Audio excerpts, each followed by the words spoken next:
Today we take a look at the life of artist, witch, and 20th century icon, Vali Myers.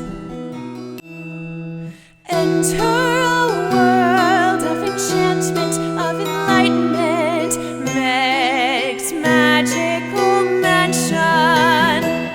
Come, whoever you are, to Meg's Magical Mansion, a virtual guest house for spiritual wayfarers, a place where the ordinary becomes magical, where wisdom is yours for the asking, and where your higher nature is just a wish away. Thanks for joining us here today at the Magical Mansion. I'm Meg, and this is my scrumptious parlourmaid, Parfait.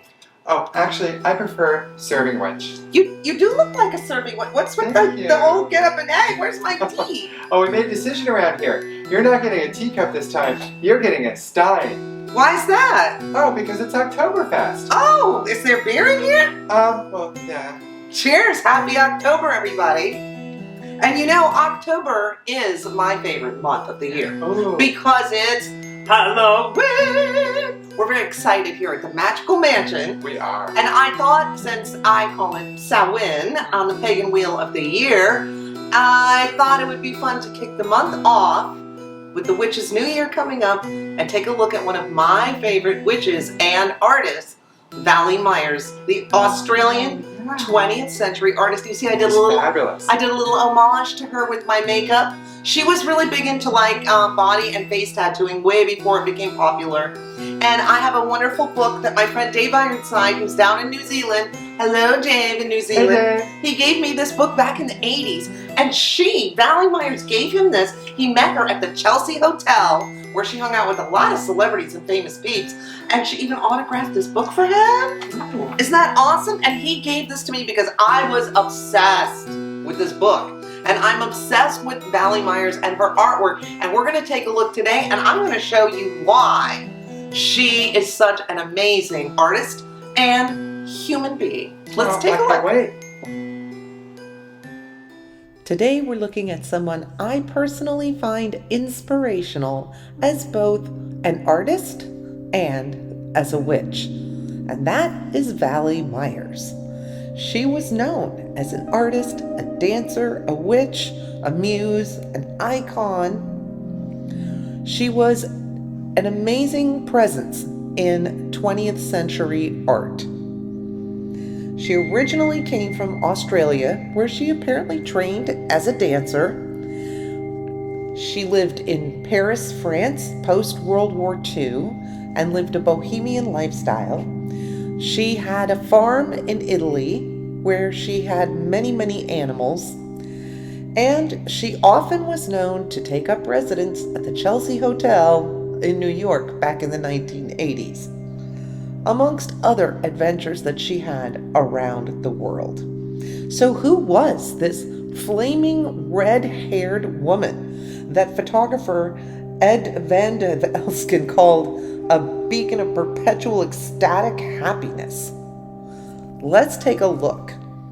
I think a lot of Vali Myers' fame really began when she left Australia, by her own words, because it was too conservative and too stifling for her. And she went to Paris in the late 1940s, post-World War II. And she was living on the left bank of the colony of artists with the Saint-Germain-du-Pré, and she started drawing. She was dancing in cafes with African drummers playing drum beats for her. She lived on nothing. Her possessions were scattered about at various nightclubs, cafes, artist studios. She carried her most valued items in a wire bird cage, including her makeup, and she's very famous for her heavily coal-eyed, darkened eyes, her art supplies, her favorite volume of poetry by Thomas Chatterton, and a piece of fox fur with little bead eyes that she called her Feely, who was a precursor to the actual live fox that she owned for many years on her farm in Italy named Foxy. And she would spend a lot of time at this point in her life putting on makeup, a lot of black coal around her eyes, as I said, which she thought kept out the evil. And she lived in a world of her own creation, a sensory world. And this is when her artwork really started to come to the fore and kind of become even more important than her dancing. And she started to really become known for her drawing. She also became heavily addicted to opium and spent a number of years locked up in a hotel room, just doing a lot of drugs. Vali Myers herself said of this time in her life, "It was a rough and tough time. There was nothing romantic about it. We didn't hang out in the cafes because it was hip. We didn't have anywhere else to go. Dancing kept me alive. I saw so many of my friends die." She was deported from France for vagrancy and eventually roamed around Europe until she married Rudi Rappold, a man who was Austrian. And she and Rudi eventually quit the club life of Paris and the crazy drug life and settled on a small farm in Positano, Italy, not far from the sea.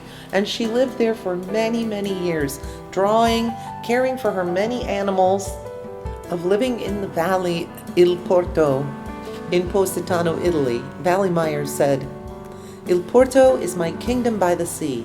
It rebirthed my spirit, a waking up again." And Vali Myers began to accumulate a large menagerie of all kinds of interesting animals, including her beloved Foxy, a red fox who she had for many years as her beloved pet and familiar, a fox that was rescued as an abandoned baby. And she fought for many years with the Italian government over all of these animals until finally the site was designated as an animal sanctuary. And so Vali lived there for many, many years, first with Rudi and then with Gianni Medicetti, who just showed up as a young wandering boy one day and has stayed there ever since.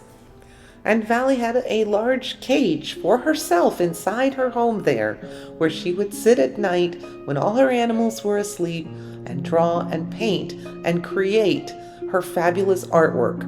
And her pieces took hours and hours, hundreds of hours to complete. As Vali Myers said of this time, "Working under my gaslight at night when all the animals are asleep except Foxy and the mice, my inspiration spinning from the Irish monks to Vikings and the Never Never Land, the small fine pen nib placed on a goose feather for lightness in my hand, touching the soft white paper, the silence of the great valley, my nights, a harpooned whale turns towards the sun." And over the years, news and word of Vali Myers, her crazy lifestyle, her animals, her farms, and her artwork spread. And people would start to make a pilgrimage to see her, to meet her. People like Marianne Faithfull or the British singer Donovan. So in the 60s, a lot of people started really discovering her work. But Vali Myers knew one thing, that a good fox always knows to hunt far from the burrow. So she began in the 70s traveling around the world to places like New York, even though she was incredibly broke, to try to sell some of her artwork. It really pained her to have to separate with any of it, but she had a lot of animals to feed. And this is when she started to meet people like Abby Hoffman, who first got her introduced to the Chelsea Hotel, where she became an annual visitor. Salvador Dali praised her drawings. He loved her work. And it was he that recommended that Vali show her work in Holland that led to one of her very first exhibitions. George Plimpton, the famous writer, did a study of her drawings and wrote the preface to the book that I've been showing you today. So you can see that a lot of different people started taking a lot of interest, including Australian filmmaker Ruth Cullen, who in '89 released a beautiful film on Vali Myers, The Tightrope Dancer, which I can link below.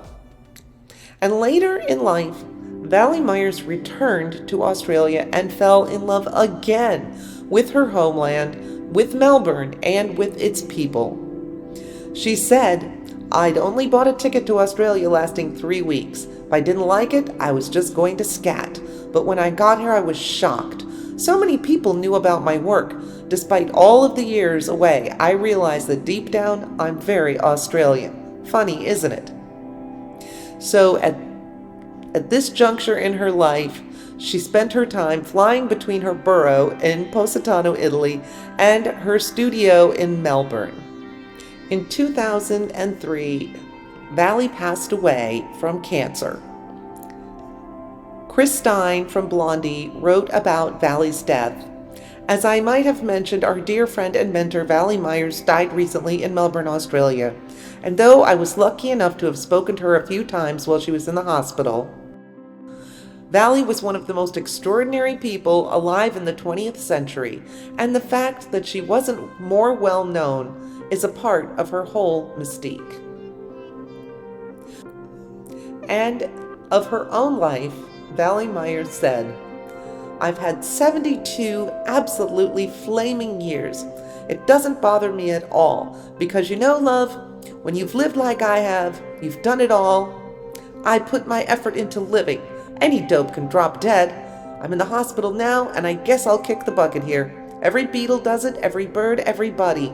You come into the world, and then you go." And that, my friends, is just a little bit about one of my most inspiring people, the artist, dancer, and icon of the 20th century, Vali Myers. So that was a little bit about Vali Myers, and I have to be honest, it was very hard to pick out all of the things to share with you. There was so much I wanted to say, and it was really difficult to get it all down into one episode, but she is to me a true icon and an exemplar of an artist and a witch, and I just love her whole way she embraces life and lived her life on her terms. So I hope you enjoyed taking a peek into the life of Vali Myers and that you also found her artwork inspirational. And remember, in the words of Buddha, 1,000 candles can be lit by a single candle, and the life of the candle will not be shortened. Happiness never decreases by being shared. So thank you for sharing your time and attention with us here today at Meg's Magical Mansion. Until next time.